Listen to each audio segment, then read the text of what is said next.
2 दिन पहले नितिन गडकरी जी ने एक फाइल साइन करी है जो कि E100 फ्यूल के रिगार्डिंग है। उसका मतलब ये है कि 100% एथेनॉल यूज अब इंडिया में अप्रूव्ड है। अब ये कई चीज़ों के लिए अच्छी न्यूज़ है, कई चीज़ों के लिए बुरी न्यूज़ है, लेकिन एज अ गोरिल्ला 450 ओनर मैं आपको बता सकता हूँ कि ये आपके बाइक के लिए बिल्कुल अच्छी न्यूज़ नहीं। और इसमें काफ़ी ज़्यादा ऐसी चीज़ें हैं जो कि आपको लॉन्ग टर्म में बहुत हार्म दे सकती है। तो इस वीडियो में हम प्रॉब्लम्स के बारे में बात करेंगे, हम सोल्यूशंस के बारे में बात करेंगे। मैं आपको बताऊंगा कि आपको किन चीज़ों का ध्यान रखना है, क्या सोल्यूशंस अपनाने हैं। तो ये वीडियो बहुत ज़रूरी है, इस वीडियो को ज़रूर पूरा देखें। तो पहले समझते हैं कि हुआ क्या है। तो 13 जून 2026 को नितिन गडकरी जी ने एक फाइल साइन करी। नितिन गडकरी जो हमारे रोड ट्रांसपोर्ट मिनिस्टर हैं, और वो फाइल थी E100 फ्यूल के रिगार्डिंग। इसका मतलब ये है कि अब हम अपने इंडिया में 100% एथेनॉल ब्लेंड फ्यूल यूज़ कर सकते हैं। तो अभी तक जो हमने न्यूज़ सुनी थी, अभी तक जो हमें जानकारी थी वो ये था कि अभी तक E20 फ्यूल कंपैटिबल बाइक्स आ रही थी मार्केट में। हम E20 फ्यूल अपने उसमें डलवा सकते थे, बिल्कुल कंपैटिबल थी, बाइक सपोर्ट कर रही थी। जो पिछली बाइक्स भी थी वो भी E20 यूज़ कर रही थी। अब धीरे धीरे E85 आ गया, E60 आ गया, E100 आने वाला है। अब जैसे हम E100 की तरफ जा रहे हैं, ये क्यों जा रहे हैं? इसका एक सिंपल सा रीज़न ये है कि हमारा इंडिया को 22 लाख करोड़ रुपया हर साल देना पड़ता है क्रूड ऑयल इम्पोर्ट करने के लिए। उस खर्चे को बचाना चाह रही है गवर्नमेंट, एंड वो इसीलिए इथेनॉल ब्लेंड की तरफ जा रही है, जिससे इंडिया की इकोनॉमी इंक्रीज़ होगी, फार्मर्स को फ़ायदा होगा, फार्मर्स ज़्यादा फसल अपनी उगा पाएंगे शुगर केन के रिगार्डिंग, एंड हम वो यूज़ कर पाएंगे एज अ फ्यूल। उससे सबको फ़ायदा हो रहा है, उससे यार हमारे इंडिया का पैसा भी बच रहा है, उसमें हमारे फार्मर्स का भी फ़ायदा हो रहा है। लेकिन हम बाइकर्स के लिए ये सही नहीं है, और ऐसा क्यों है मैं आपको आगे बताता हूँ। अब बहुत से लोग कंफ्यूज है कि E10, E20, E65, E85, E100 आखिरकार होता क्या है। तो मैं आपको नॉर्मल भाषा में बताता हूँ। E10 मीन्स कि उसमें 10% एथेनॉल है, 90% पेट्रोल है। E20 मीन्स 20% एथेनॉल है, 80% पेट्रोल है। E100 मीन्स उसमें पेट्रोल है ही नहीं, अब हम एथेनॉल ही यूज़ कर रहे हैं। और इससे प्रॉब्लम क्या क्या हो सकती है मैं आपको वो बताता हूँ। एथेनॉल में पेट्रोल के कंपैरिजन में 30% कम एनर्जी होती है, लाइक रफली 30%। लाइक अगर आपको पेट्रोल अगर 100% पार दे रही है तो एथेनॉल आपको 70% देगी। तो इसका डायरेक्ट असर हम पे कैसे पड़ता है मैं आपको बताता हूँ। तो फॉर एग्जांपल कि मेरी बाइक मेरे को 30 का एवरेज दे रही है जो कि पेट्रोल पे दे रही थी। अब अगर मैं एथेनॉल पे जाता हूँ E100 पे, तो क्योंकि उसकी एनर्जी कम है तो वो मुझे माइलेज भी कम देगी। तो कितना डिफरेंस आएगा वो मैं आपको बताता हूँ कि अगर मेरी बाइक 30 का माइलेज दे रही है और ये पेट्रोल पे है, और उसके बाद मैं एथेनॉल पे शिफ्ट होता हूँ, तो वही बाइक मेरे को 21-22 का माइलेज देगी। तो 8-9 का माइलेज तो सीधा सीधा गिरने वाला है 30% कम एनर्जी की वजह से। तो मतलब सिंपल सी बात है कि सेम डिस्टेंस ट्रैवल करने के लिए जहाँ मेरा पहले कम पेट्रोल लग रहा था, अब वही डिस्टेंस ट्रैवल करने के लिए सेम स्पीड पे मेरा ज़्यादा फ्यूल लगा करेगा जब मैं 100% लाइक E100 फ्यूल में डलवाऊँगा। और इसका असर सिर्फ माइलेज पे नहीं है, बाइक के इंजन पे भी बहुत है, वो मैं आपको आगे बताता हूँ। अब हम प्रॉब्लम की बात करते हैं। जो E20 फ्यूल है जो कि काफ़ी लाइक 2-3 साल से आ रखा है, आजकल की जो हमारी बाइक्स हैं, जो मेरी गोरिल्ला है वो भी E20 कंपैटिबल है। और सुनने में तो ऐसा लगता है कि यार जो कंपैटिबल है सही है, मतलब हम यूज़ कर सकते हैं, लेकिन सच्चाई ये नहीं है। ये अंदर ही अंदर से ना ऑलरेडी हमारी बाइक डैमेज कर ही रहा है। तो E100 आने के बाद क्या क्या प्रॉब्लम हो सकती है मैं आपको बताता हूँ। तो प्रॉब्लम नंबर 1, जो एथेनॉल होता है वो जो भी आपकी रबर लाइनिंग्स होती हैं, जो भी आप इंजन में गैस्केट यूज़ होते हैं, गैस्केट करके एक कुछ चीज़ होती है, उसके बाद रबर लाइनिंग्स होती है। तो ये जो एथेनॉल है ये क्या करती है, ये उसको डैमेज करती है, एंड इन लॉन्ग टर्म जो भी आपके 2-3 साल 5 साल आपके बहुत हाई चांसेस बढ़ जाएंगे कि वहाँ से लीकेज होना स्टार्ट हो जाए। प्रॉब्लम नंबर 2 है कोरोजन। उसका मतलब ये है कि जो भी एथेनॉल होता है ना, ये बहुत ज़्यादा मॉइस्चर ऑब्जॉर्व करता है। लाइक पेट्रोल के मुकाबले में ये 10x, 20x, 100x से भी ज़्यादा है कि ये मॉइस्चर ऑब्जॉर्व करता है। एंड मॉइस्चर ऑब्जॉर्व करने का अगर जिसको याद हो, उसने 9th-10th क्लास में पढ़ा था कि जितना ज़्यादा कोई चीज़ मॉइस्चर ऑब्जॉर्व करेगी वहाँ पे कोरोजन होगा। एंड आपको पता ही है ये फ्यूल कहाँ जा रहा है, हमारे फ्यूल टैंक में, और वहाँ पे कोरोजन के बहुत हाई चांसेस हैं। प्रॉब्लम नंबर 3 है माइलेज। जो ऑलरेडी E20 यूज़ कर रहे हैं वो ऑलरेडी बता रहे हैं ये चीज़ कि यार जब हम इससे पहले पेट्रोल यूज़ करते थे सेम सीसी के इंजन में तो हमको माइलेज ज़्यादा मिलती थी, लेकिन जब से हमने एथेनॉल यूज़ करना शुरू किया हमारी माइलेज ड्रॉप हो गई है। तो ये तो एक प्रॉब्लम है। अभी E20 में लोगों को माइलेज ड्रॉप दिख रही है, E100 में तो पता नहीं कितनी माइलेज ड्रॉप दिखेगी। प्रॉब्लम नंबर 4 है कोल्ड स्टार्ट का इशू। जब भी आप किसी ठंडी जगह में होंगे, एथेनॉल का एक प्रॉपर्टी है, उसका एक केमिकल प्रॉपर्टी है कि वो वेपराइजेशन उसकी सही से होती नहीं है। तो जब भी आप कभी ठंडी जगह पे होंगे वहाँ पे उसकी वेपराइजेशन सही से होगी नहीं, तो वहाँ पे आपको सुबह हो सकता है कि जब बाइक ज़्यादा ठंडी होगी तो आपको बाइक स्टार्ट करने में इशू आ रहा है, या कोल्ड स्टार्ट में इशू आ रहा है। और ऐसे भी अगर ठंडा मौसम हो रहा है तो आपको कोल्ड स्टार्ट में प्रॉब्लम्स आ सकती हैं। और प्रॉब्लम नंबर 5 है fuel system deposit. Long term में आपके जो भी वैल्व्स हैं, जहाँ से भी फ्यूल निकल रहा है, जो भी पाइप्स होती हैं, अगर मैं आपको सही भाषा में बताऊँ तो वहाँ पे थोड़ा थोड़ा डिपॉजिट इकट्ठा होना शुरू हो सकता है, जो कि आपका फ्यूल का इंजेक्शन या फ्यूल का फ्लो रोक सकता है। और ये भी सिर्फ इथेनॉल की वजह से ही है। और ये जो मैंने 5 प्रॉब्लम बताई है, ये तो मैंने सिर्फ वही प्रॉब्लम बताई है जो सिर्फ E20 फ्यूल से आ रही है। अभी आप सोचोगे E100 से कितना आएगा, अभी 20 में तो फिर 80% पेट्रोल है, E100 में तो पेट्रोल ही नहीं है, उसमें सिर्फ इथेनॉल ही है।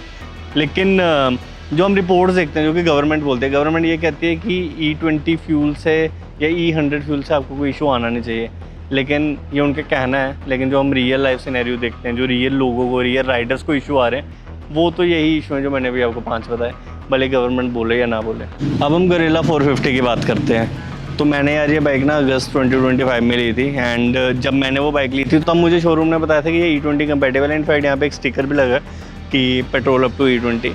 लेकिन ये जो बोलते हैं कि E20 कंपेटेबल एक्सेट्रा, इसका मतलब ये नहीं है कि आपकी बाइक सेफ़ है। उसका मतलब ये है कि आपकी बाइक E20 फ्यूल पे चल सकती है। लॉन्ग टर्म में वो कितनी सेफ़ है, लॉन्ग टर्म में ये जो मैंने 5 इशू बताए, कोरोजन का एक्सेट्रा, वो यहाँ पर अफेक्ट करते हैं या नहीं, वो तो विद टाइम ही पता चलेगा, क्योंकि अभी 2-3 साल ही हुआ उसको यहाँ पे आए हुए। And long term data like 5 साल का, 6 साल का डाटा इंडिया के पास अभी है ही नहीं कि E20 पे ये सब सही भी रहेगा या क्या कोई दिक्कत तो नहीं आएगी। तो कंपैटिबल का मतलब ये नहीं है कि ये सेफ़ है, अभी प्रॉब्लम नहीं है, लेकिन 5 साल बाद 50,000 किलोमीटर राइड करने के बाद क्या प्रॉब्लम आ सकती है उसका भी हमें कोई पता नहीं है। तो कल को अगर आप ये देखते हैं कि पेट्रोल पंप पे E100 के फ्यूल्स आ गए हैं, तो उसमें गरेला 450 का, हिमालयन, KTM, ट्रायम्फ या कोई भी आप बाइक देखो तो कोई भी सेफ़ नहीं है, क्योंकि E100 फ्यूल के लिए अभी तक कोई व्हीकल बना ही नहीं है। कुछ गाड़ियाँ जैसे स्प्लेंडर हो गया या वैगनार हो गया, उसमें फ्लेक्स फ्यूल करके एक सिस्टम लगा होता है, तो वो कंपेटेबल है इस चीज़ के साथ। लेकिन हमारी बाइक्स, हमारी गाड़ियाँ इसमें कंपेटेबल नहीं है। तो अभी प्रॉब्लम्स की तो बहुत बात हो गई, अब हम बात करते हैं सोल्यूशंस की कि अब हमें क्या करना है, हम सबको मिलके क्या करना है। तो सोल्यूशन नंबर 1 कि जो भी प्रीमियम पेट्रोल होता है वो यूज़ करो। उसका रीज़न बीइंग कि जो प्रीमियम पेट्रोल होता है उसमें इथेनॉल की जो परसेंटेज होती है वो बहुत कम होती है।